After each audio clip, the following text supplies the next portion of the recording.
Now, we shall be taking a look at the process of evolution of Earth.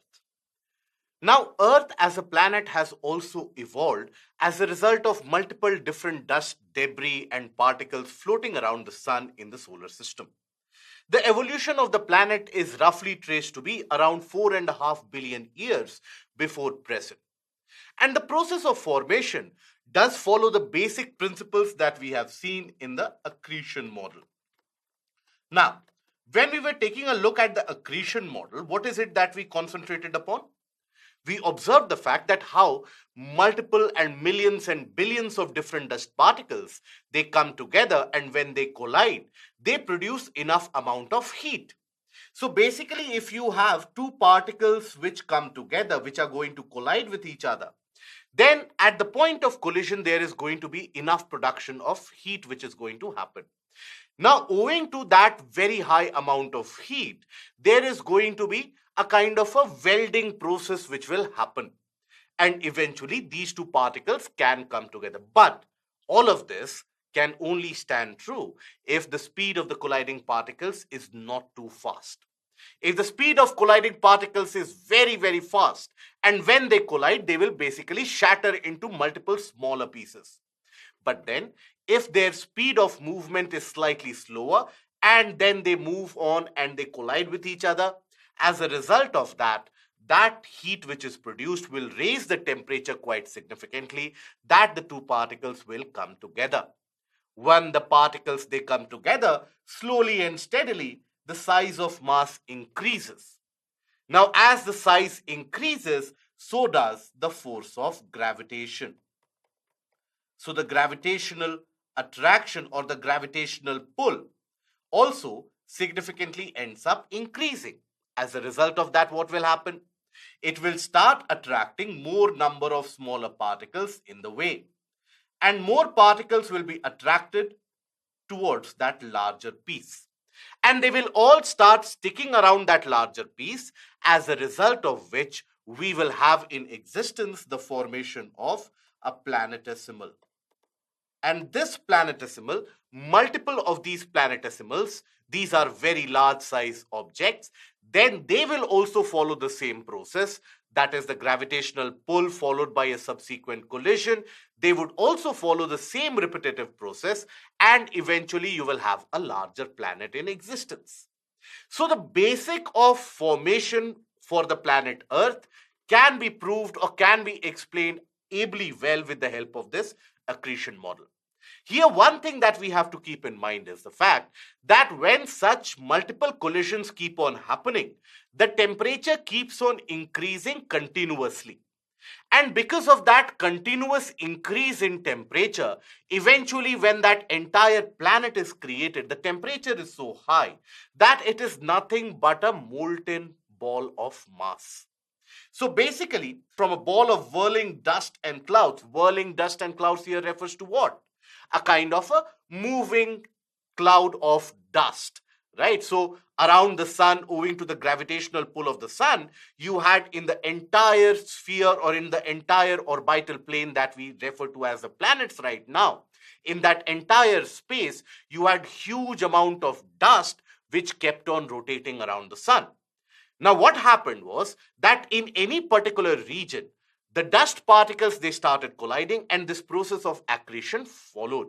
Eventually, till all that region's dust particles were scooped up by that larger planet due to the force of attraction, this process continued. Eventually, when there were no longer any available dust particles which could further collide in that region, then the process of accretion came to a stop.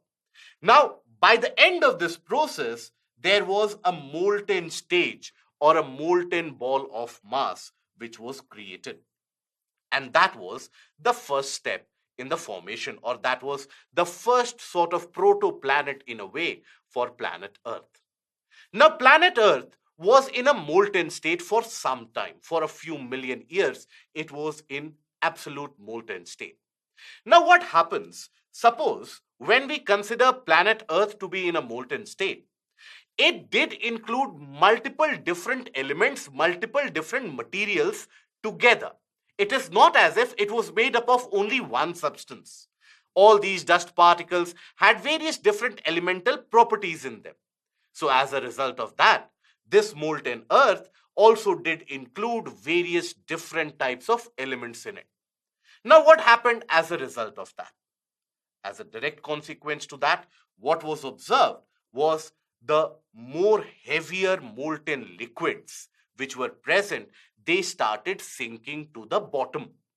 If you, for example, take the case of any jar or a beaker, and let's say you fill it with different types of liquid solutions.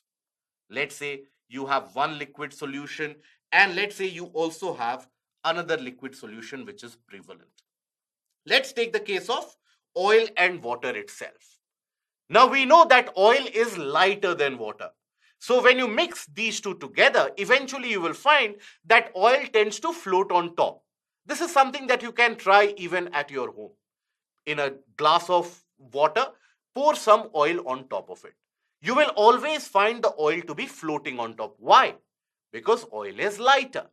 Similarly, when we had the stage of molten earth, we had multiple different elements in that molten portion. It was kind of a solution including multiple different types of liquids.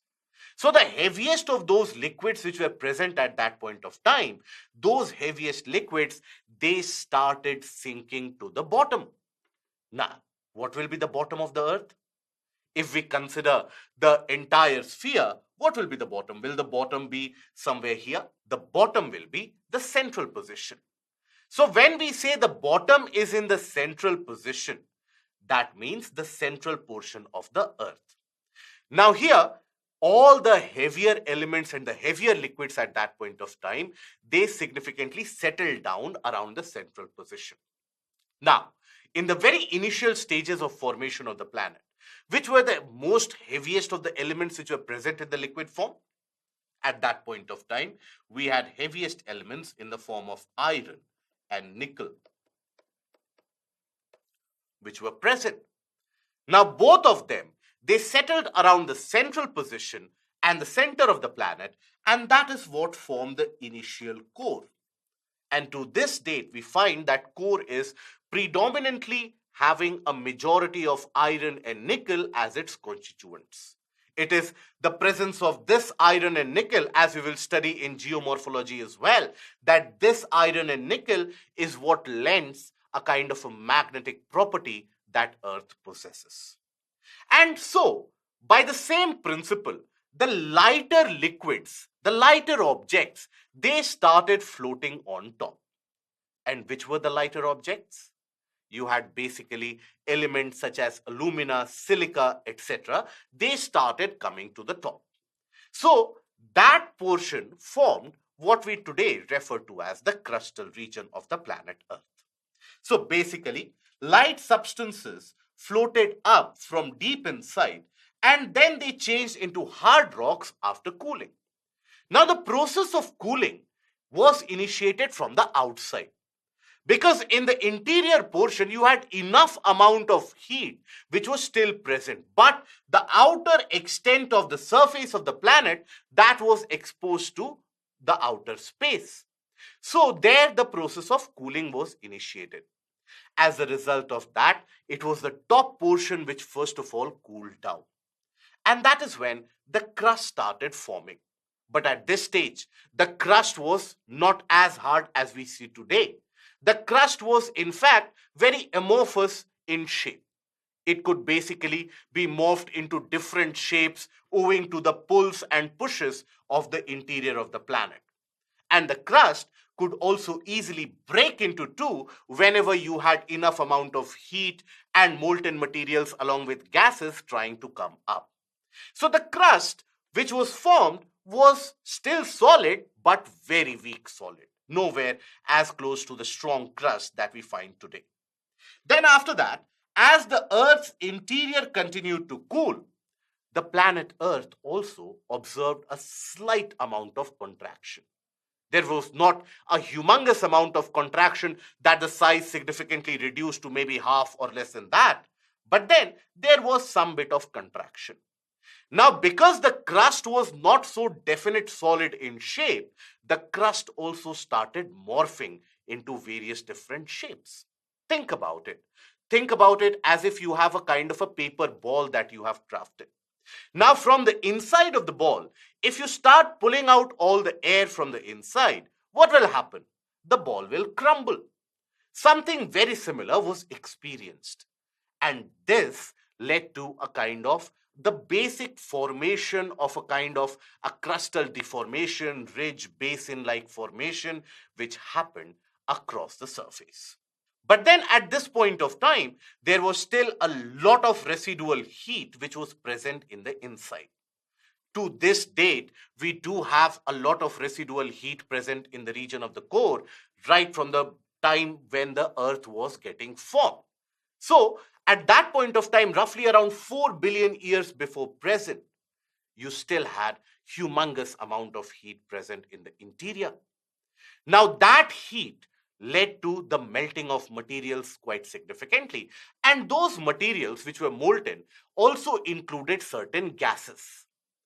Now, the first question that you will have in your mind is that how come molten materials have the presence of gases in them? The answer is quite simple. Think about it. Suppose you have a material, for instance, let us take Fe2O3, right? A kind of a ferrous oxide. Now, this is a solid compound overall. But if you increase the temperature quite significantly, what will happen? While the iron component in it will turn into liquid, what will happen to the oxygen? If you heat it, it will get converted into gaseous state because oxygen exists in a liquid state at very low temperatures, close to around minus 100, minus 200 degrees Celsius. That amount of low temperature is required for oxygen to stay in a molten state. So when you increase the temperature, the oxygen component in this Fe2O3 will get converted into gases. Similarly, you had multiple different compounds which were present in that interior molten portion of the planet. And because of the residual heat, there was the production of lot of gases in the interior. Now, all these gases being lighter, they wanted to escape. The crust was also not very solid, so all these gases along with molten materials, they started erupting from the crustal portion. Now, during this phase, as you had multiple different such eruptions, there was a kind of a situation where at one point of time, the planet would witness millions of volcanic eruptions happening simultaneously across its entire area. Now, these huge amounts of volcanic eruptions that not only led to eruption and emergence of molten materials from inside and spreading of those materials on the surface, thereby further hardening the crust and thickening the portion of the crust, but simultaneously, you had a release of humongous amount of gases into the atmosphere. Now, that is a phase which is also referred to as the phase of degasification. That is referred to as the phase of degasification. Now, during this phase of degasification, what was observed? You had humongous amounts of gases which escaped from the interior into the atmosphere.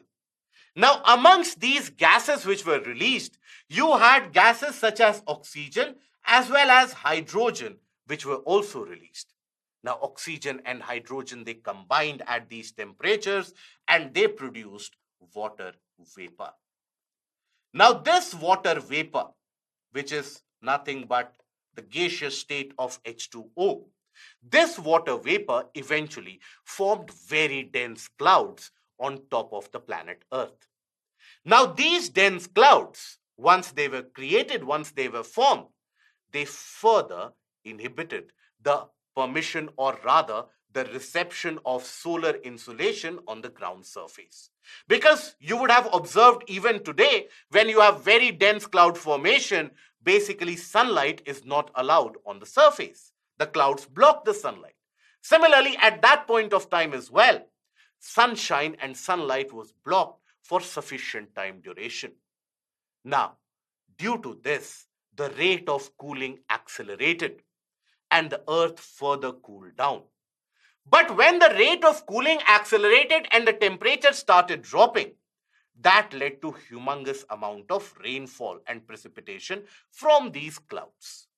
This is a phase that is referred to as the phase of torrential rainfall.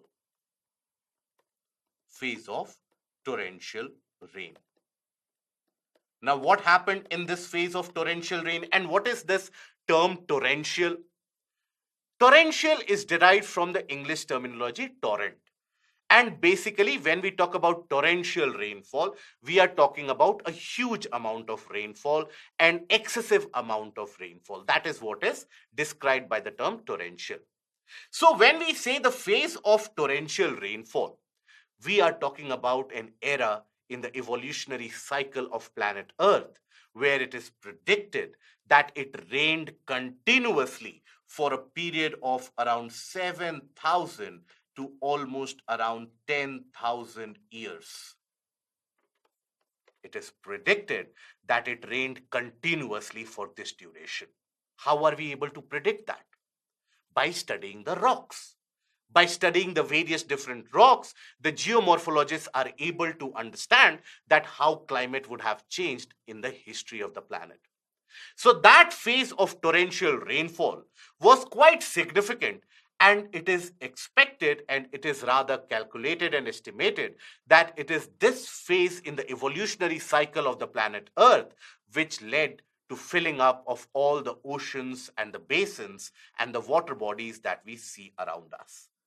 So that is how the oceans, they came into creation.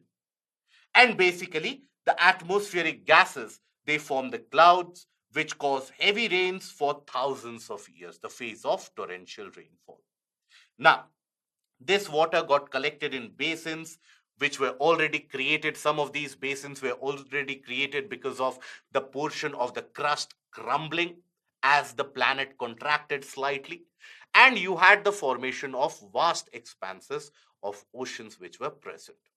Now, after this, once the oceans covered almost the entirety of the planet, that is when from few portions land masses started emerging.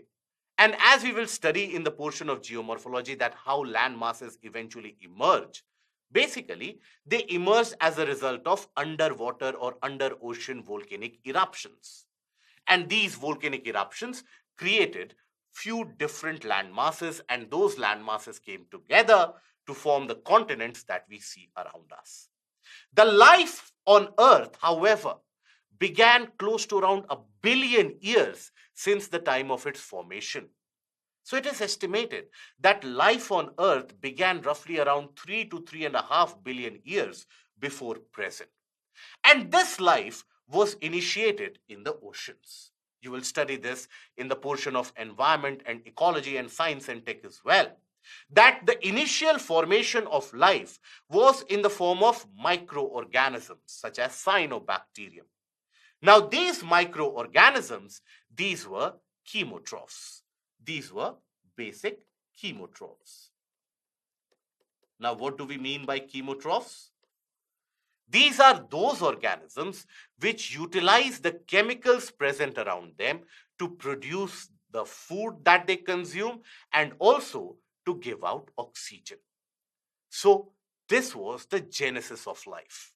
And since that time onwards, slowly and steadily, the life has evolved, and now we see a completely evolved and stabilized planet. So if you take a look at the evolutionary stages and the evolutionary cycle of the planet, you'll find that in the initial stages, roughly around 4.5 billion years ago, that is when the formation with the multiple eruptions and the core formation that happened. And life came into existence much later, right? And eventually the complex life forms came even later. Cells with nucleus came around 1 billion years later than the genesis of life. So that is how planet Earth has evolved itself.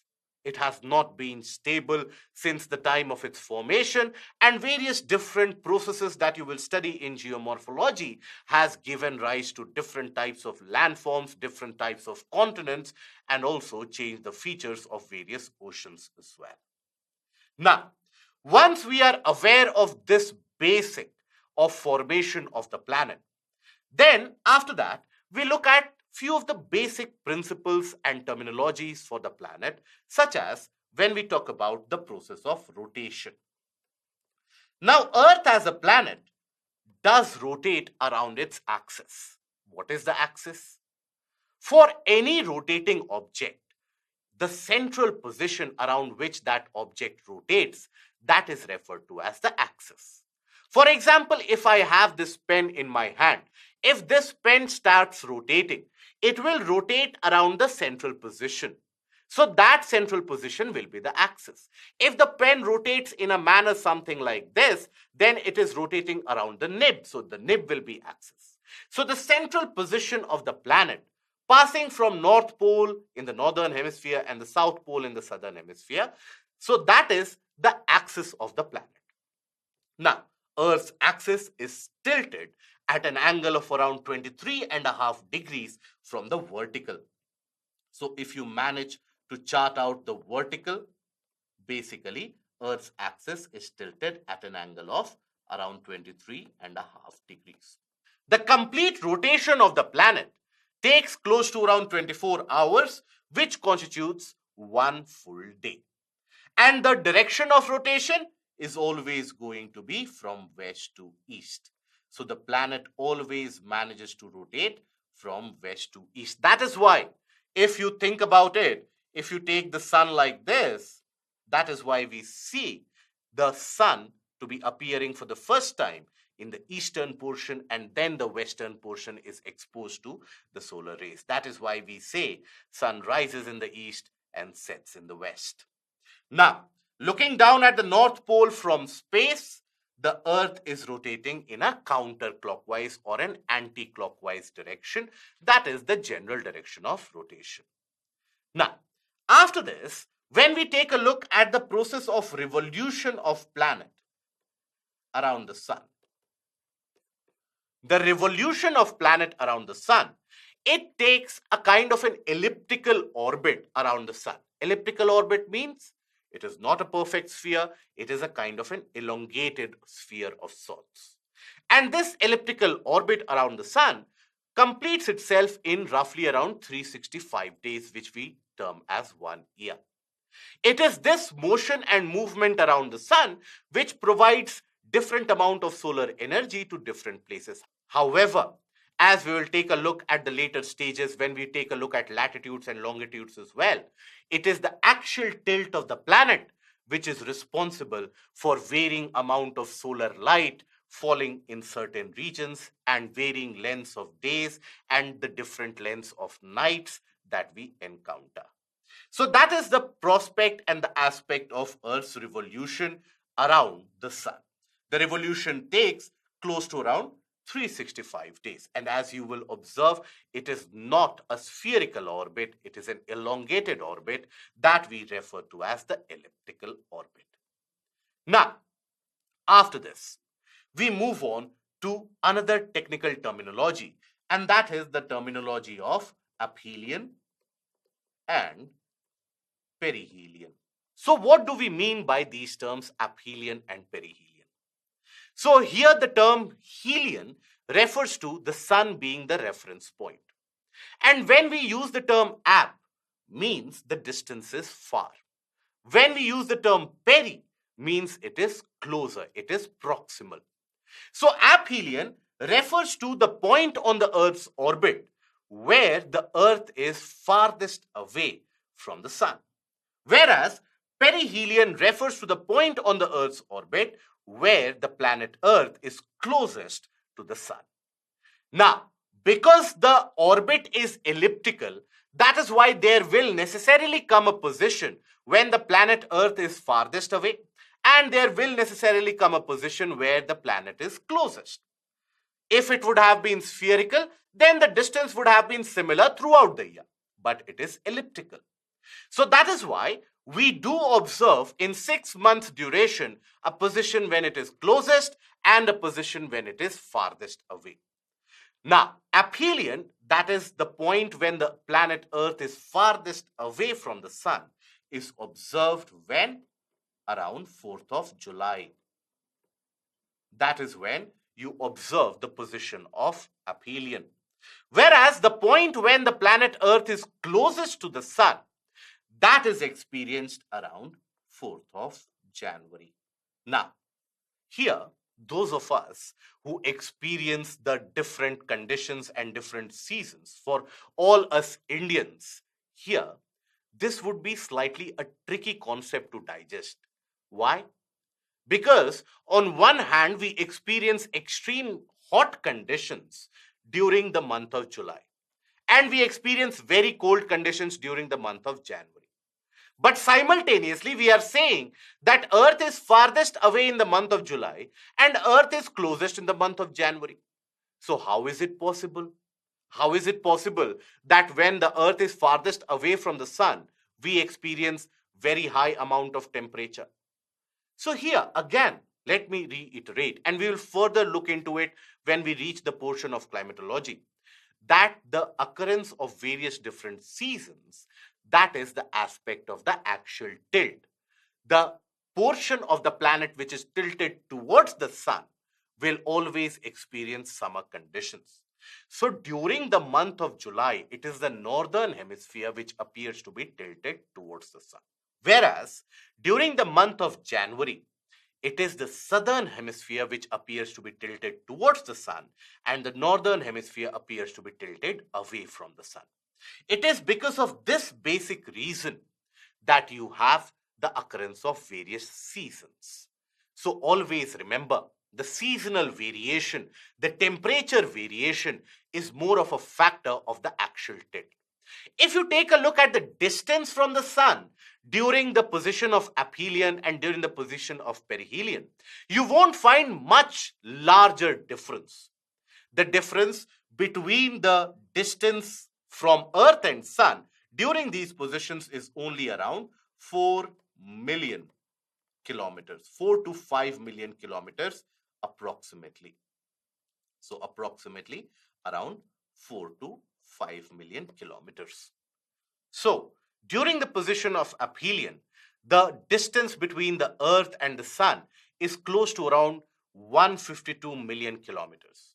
Whereas during the position of perihelion, that distance reduces to roughly around 147 to 148 million kilometers. So that is where the distance between them is not very further. Now, that is basically depicted by this schematic diagram that you would observe, that basically during the position of aphelion, which occurs around 4th of July, you would observe the distance to be roughly around 152 million kilometers, whereas during the position of perihelion, that occurs around 3rd or 4th of January, that is when the distance is around only 147 million kilometers from the sun. Now, when we say heating of the earth from the sun, that heating is not always fixed. That heating has varied quite significantly over the past geological and geographical history of the planet. As a result of that, the planet overall has went through multiple different phases of freezing and defreezing. These phases, where significant portion of the planet starts freezing, that is what is referred to as the glacial cycle.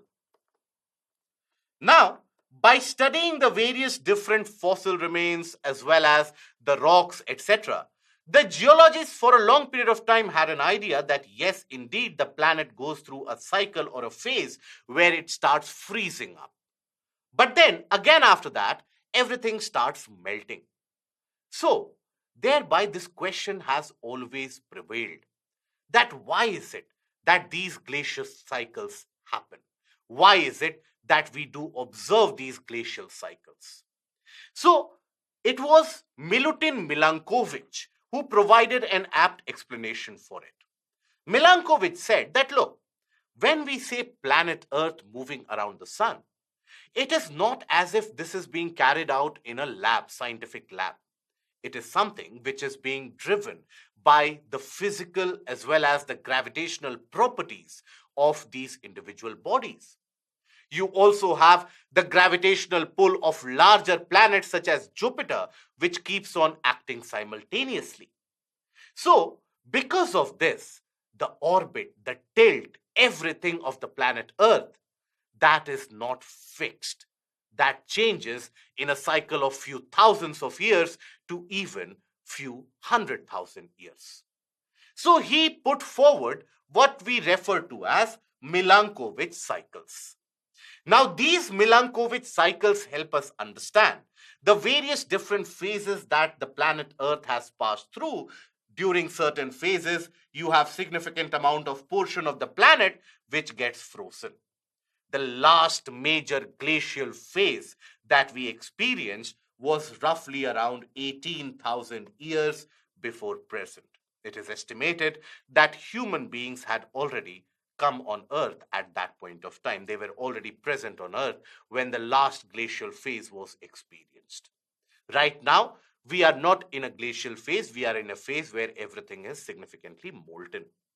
So basically, Milutin Milankovitch, he observed these glacial phases in significant detail and he drew a kind of a chart-based representation. There he found out that every now and then the overall average temperature of the planet that dipped quite significantly. And that dip was then followed by a phase of higher temperature. So those phases is what he defined as interglacial phases. That is, those phases when the planet is free from the frozen state. So, what were the reasons for them? What could be accounted as the reasons that why is it that the planet goes through these phases of heating as well as these phases of extraordinary amount of cooling? There could be only one explanation which was present. And the only explanation which could explain this was basically the heating from the sun. That is not consistent. If the heating from the sun would have been consistent, then why would the temperature dip so significantly? So why is it that the heating from the sun is not consistent? Has the sun been changing its characteristics over a period of millions of years? The answer is no. It is basically the movement between the earth and the sun that is changing. And because of that, the overall heat that is received, that also goes through a significant amount of change. Certain portions, for a long duration, they receive very little amount of heat, due to which there will be freezing activity. So basically, Milutin Milankovitch said Earth's climate is influenced by changes in Earth-Sun relation in terms of the amount and direction of Earth's axial tilt and the Earth's orbital shape. Now, such climatic changes, they are now known as Milankovitch cycles. Now, variation in the Earth-Sun relation, they can cause a change in the amount of solar heating which is received, and all that is because the distance from a particular region, that changes. Now, Milankovitch cycles, they can be explained in various different phases. So you have the Earth-Sun relation being based upon three important factors and how that changes, which leads to a change in the amount of heating and cooling. So basically, first of those factors is the kind of axial tilt of the Earth, or the obliquity as it is referred to. So this axial tilt, as per Milankovitch, is not consistent. This axial tilt keeps on changing ever so slightly. Then you have the eccentricity of Earth in terms of the orbit. The orbit is also not always going to be exactly fixated in an elliptical shape. That also owing to the gravitational pull exerted by the gas giant of Jupiter as well as the gravitational pull of the sun, that orbit starts changing from circular to elliptical and again back to circular over a period of time. And then you had the precession or the wobble of Earth, where as a rotating sphere, it does wobble a bit. Now, all these, which happen over a very long period of time, they influence the amount of heating. So let us understand each one of them, starting with eccentricity. So when we talk about eccentricity, we are talking about the orbit of the planet. Now, as you can observe in this animation here, the orbit of the planet is not always fixated in a particular shape. It changes from being spherical to being elliptical, being back to spherical again. And this does happen over a time span of close to around 1 lakh years cycle, where it goes from being spherical to being elliptical. Now, the question that will arise in your mind is, why does it change? That is again owing to the gravitational attraction or a gravitational pull exerted by Jupiter. Jupiter is a very large planet. While it cannot attract planet Earth completely towards itself, but it does have enough gravitational pull to waver Earth from its own existing orbit. Now, after that, this kind of change in the orbital shape that alters the distance between Earth and the Sun, as a result of which the amount of solar heat which is received in different portions, that also changes. So as a result of that, alters the amount of solar energy that Earth receives through the annual cycle. So there will come a phase when the planet Earth will receive more amount of heat. There will come a phase when some portions will receive lesser amount of heat. As of now, if we talk about the present day, planet Earth is very close to having less elliptical orbit around the Sun.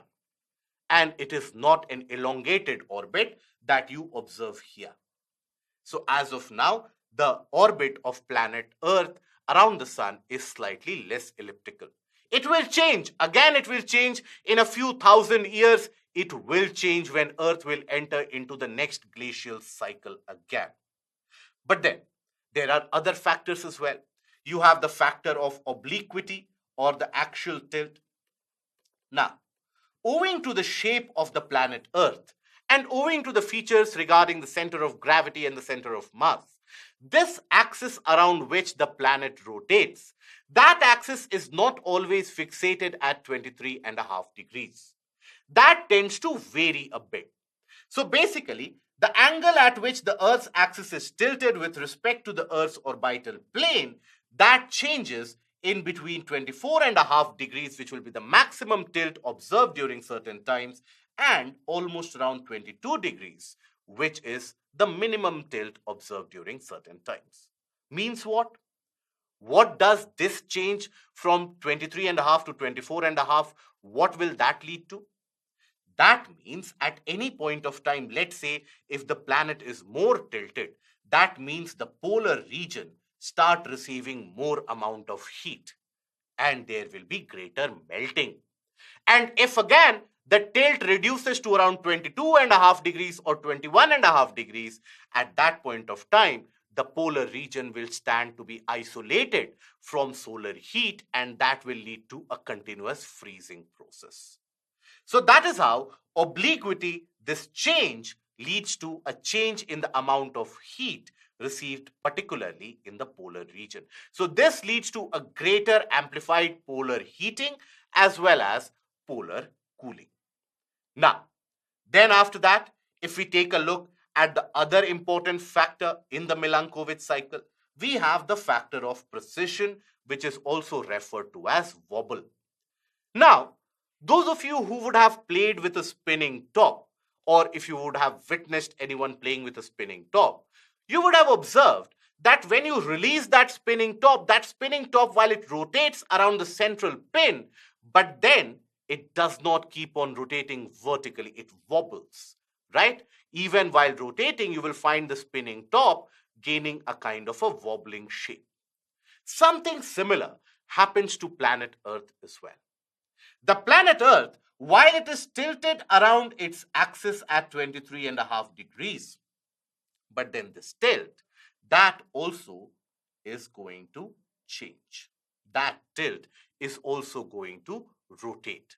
Just like the wobbling of a spinning top, where you observe the spinning top to have a kind of a circular motion on top as well. Similarly, the planet Earth as well, its axis will wobble slightly.